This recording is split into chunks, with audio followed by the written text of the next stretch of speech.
Hello everyone, welcome back to my channel. Today நம்ம இந்த வீடியோவில் இதை பற்றி பார்க்க போகிறோம்னா ஆன்லைன் ரம்மி. பொதுவாக ரம்மி சர்க்கிளில் விளையாடுறவங்க லட்சம் கோடிட்டு நிறைய சம்பாதிக்குங்க அப்படின்ட்டு பெரிய பிரபலமான மனிதர்கள், அடுத்தது சினிமா நட்சத்திரங்கள், கிரிக்கெட் வீரர்கள் அப்படி இப்படின்ட்டு நிறைய பேர் பல விதமாக விளம்பரம் பண்ணுறாங்க.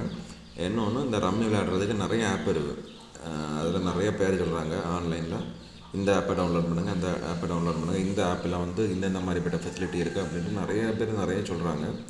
ஆனால் நம்ம என்ன ஒரு விஷயம் கவனத்தில் கொள்ளணும், நமக்கு தெரிஞ்சு வாரத்துக்கு அட்லீஸ்ட் ஒரு சூசைடாவது ரம்மி விளையாட்டில் பணம் இழந்துட்டாங்க அப்படின்றது நம்ம ரொம்ப சர்வசாதாரணமாக பார்க்குறோம். தினத்தந்தி, தினமணி, தினகரன், தினமலர் அப்படின்ட்டு எவ்வளவோ செய்தித்தாள்கள் இருக்குது, எவ்வளவோ நியூஸ் சேனல்ஸ் இருக்குது. எல்லா இதுலேயுமே நம்ம அடிக்கடி கேள்விப்படக்கூடிய விஷயம் இந்த ரம்மி விளையாடினாங்க, அதில் வந்து நிறைய லட்சக்கணக்கில் பல ஆயிரக்கணக்கில் பணத்தை லாஸ் பண்ணிட்டாங்க, அதனால் தேவையில்லாத கடன் பிரச்சனை, தேவையில்லாத மன உளைச்சலுக்கு ஆளாகி அதிலேருந்து அவங்களால இந்த பிரச்சனையிலேருந்து விட முடியாது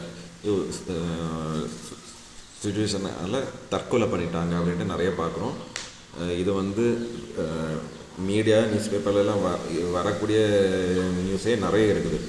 ஸோ எனிவே மக்கள் வந்து என்ன நினைக்கணும்னா, இந்த டிவியில் விளம்பரத்துக்கு வரவங்க அவங்களுக்கு ஒரு பழைப்புக்காண்டி ஒரு சம்பளம் கொடுப்பாங்க அந்த கம்பெனிக்காரங்க. அதனால் அவங்க ரூபாய் வாங்கிட்டு ஆக்ட் பண்ணிவிட்டு போயிட்டு இருப்பாங்க. ஸோ அவங்க பழைப்பு ஓரட்டு, அதனால் அதில் நம்ம எதுவும் பண்ண வேண்டாம். ஜஸ்ட் அதை நம்ம கேட்டுட்டு போயிடுவோம். அந்த ஆக்டர் சொன்னார் அதனால் நம்ம ரம்மி விளையாடுவோம், இந்த ஆக்டர் சொன்னாங்க, இந்த மேடம் சொன்னாங்க அதனால் நம்ம பண்ணலாம் அப்படின்ட்டு யாரும் தப்பான ஒரு டெசிஷன் எடுக்காதுங்க. ரம்மி விளையாடுறது உடலுக்கும் சரி மனதுக்கும் சரி ரொம்ப கெடுதல் தான் அப்படிங்கிறத நம்ம ரொம்ப கவனத்தில் கொள்ளணும். ஸோ இந்த இன்ஃபர்மேட்டிவ் வீடியோ பிடிச்சிருந்தால் எல்லாருக்கும் ஷேர் பண்ணுங்கள், சப்ஸ்கிரைப் பண்ணுங்கள்.